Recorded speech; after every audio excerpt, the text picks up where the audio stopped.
today we're going to be creating a dog treat brand, and here's my dog.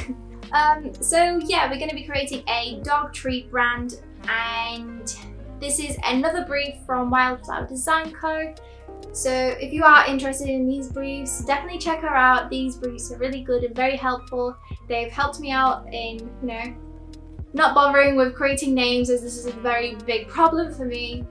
Thinking about the names is so difficult, so yeah, definitely go check that out. And we're going to be creating the brand identity as well as any assets that I think is required for this brand, so yeah. And if you already don't know, my name is Cami. I am a brand designer / strategist. So you can find on my YouTube channel my passion projects and hopefully more tips and tricks and more conversation like videos. So yeah, I also am on Instagram. That's where I post the most, that's where I interact the most. So if you want to follow me on there, that would be great. And yeah, let's get started. So like I said before, this is a dog treat brand and it's called Ollie and Fox. And the brand values are warm, wholesome, organic and earthy. And the target audience is around 25 plus, and a bit of background behind them is that they most likely live in the countryside area and they're not afraid to let their dog or to roll around in the mud. So there's definitely something to consider all of these points, as it's very important to have a brand to represent these values as well as really attract this target audience. So as always, what I like to do is jump into Pinterest to find some images that, contain the photography and the general mood of this brand, and then have some typography as well as some inspiration for colors.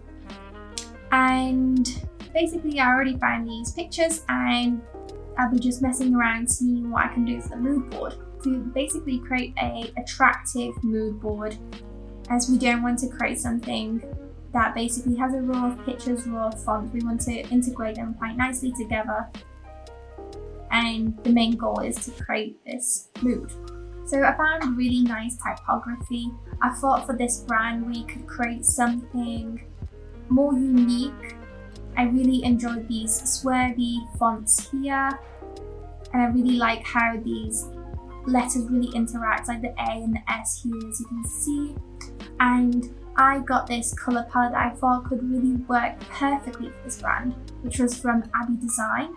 She posted like a bold colour palette, and I found this colour palette to really speak to me. I felt like it could really work with this sort of target audience in this brand. So I definitely tried that out before I started searching other ideas for this. And as you can see, I have the description of this brand, the target audience and the values on the side, just to allow me to just be able to go back and see, does this really fit with this brand? Does this colour fit with this brand? And does this mood board really cover these sort of points that we wanted to cover? So the next step is going into Adobe and finding some typography. And as you can see, I had some ideas of possibly going for like a very curvy typography and really allowing these letters to interact. So I decided to go for a serif font, as I think the colours really represent this target audience, that they would allow their dog to play in the mud and they live in the countryside. I think the colours really represent that. But something about this is going for a mature audience, and I think having a bit of luxury into this could really play nicely. So a serif font was really attractive for this target audience, at least that's what I think. To have this mixture of a bit of luxury and then playing in the mud. So I've chosen these 4 fonts, and as you can see, I keep going back and forth between reading what the target audience needs, and this is what I decided on. The reason that I really liked this was I really liked the little and sign, as well as I really liked the thick and thins of this font. So to create something more distinct, I decided to change and manipulate this font. So what I liked was the F's, and they had a glyph in there, which has the F interacting with each other, so I thought that could be a nice touch. Unfortunately, it didn't work out for the L's. However, I still kept part of this F and turned it into a clear L. That really is different compared to what we had before. And it's very important when you are manipulating fonts to really consider all the letters around it, as you don't want to have one letter to really stand out and not look like it's a part of the typography, if you know what I mean. So it was really important for me to, when manipulating the L, to really consider all the letters around. And I think this really fits together because it really focuses on the thick and thins as well as the circular shapes. Like in the O's, you can quite clearly see these circular shapes, and I think it was quite easy to make the L's more rounded at the top, which allowed them to really fit in even nicer than it did before, if that makes sense. Then I did some changes to the E. I felt like having such a sharp end to it, I think, worked better to what they had before. So as you can see, I've changed about the L's and the E, but there's still something missing.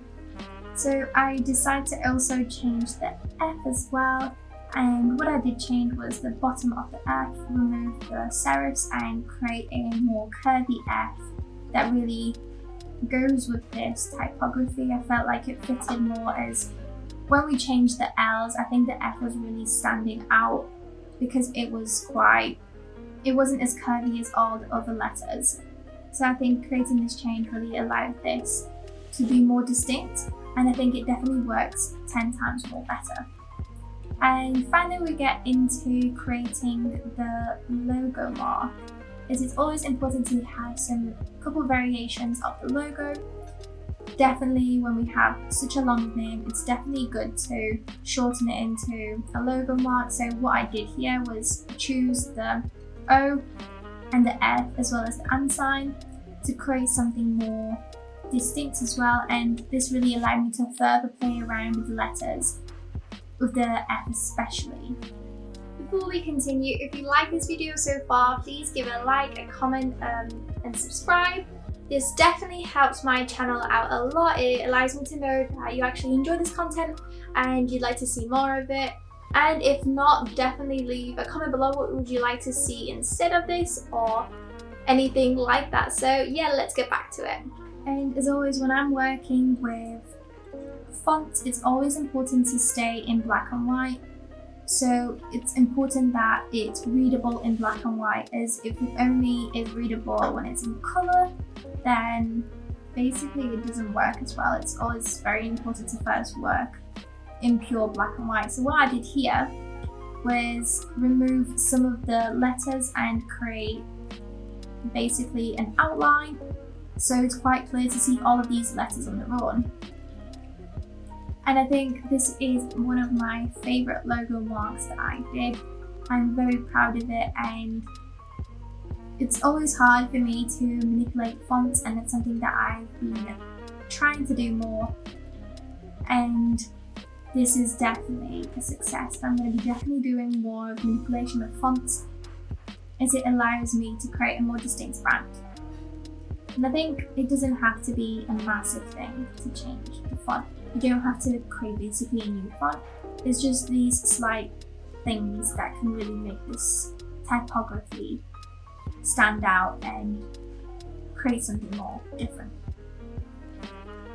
Which is something that I've always felt like I had to do, create something that is so different. Whereas these little changes, such as the L's that I did and the F, it really does allow to create a more distinct brand. And these are just tiny things, like using the F to create the L, like a new L. It definitely does create a more distinct look. And then I created another variation just to have Ollie and Fox on top of each other rather than in a line. And then finally get into the colours. So it's always important to know that the colours may change compared to what your mood board and the colour palette that you created from the mood board. because you never know, it may not work as well as you thought together. So this is the time where you find out whether or not it really worked. And happily for me, the colour palette that I've decided on has really worked perfectly for this brand. And I think it really fits in with this, with the target audience and the values that this brand is about. So as you can see, I always like to create basically the 3 colours that I have here, and then I mix around with it, so I don't have just a line of the same colour. So what I like to do is having like a diagonal line, which I think it just adds a little bit more interest into this part of the logos and the logo variations. And the next thing that I was working on is the packaging. So in the brief it said that they're going to be introducing some treat bags, and it was 3 different treat bags. And unfortunately I didn't get the recording of this. I forgot to press recording and it was just like things that I created, so it wasn't like a massive thing. It was just creating a layout that is attractive, but I basically kept the packaging quite minimalistic. So after creating the logo and the logo variations and the packaging, I went on and created the social media template and basically giving the customer a vibe, what they should be basically keeping, and it's basically like some advice. So use some photography, which I use from Pexels, as well as create some value pools that they could use. So I really used the logo mark there, as it's definitely a very beautiful logo mark that I want the brand to use a lot of. And then include the packaging. It's definitely important for a brand to include the packaging inside there and the products inside the social medias. So sit back, relax, and see the brand all together. I hope you have enjoyed my video, and if you did, please give it a like, subscribe, and comment, and I will see you guys next time. Bye!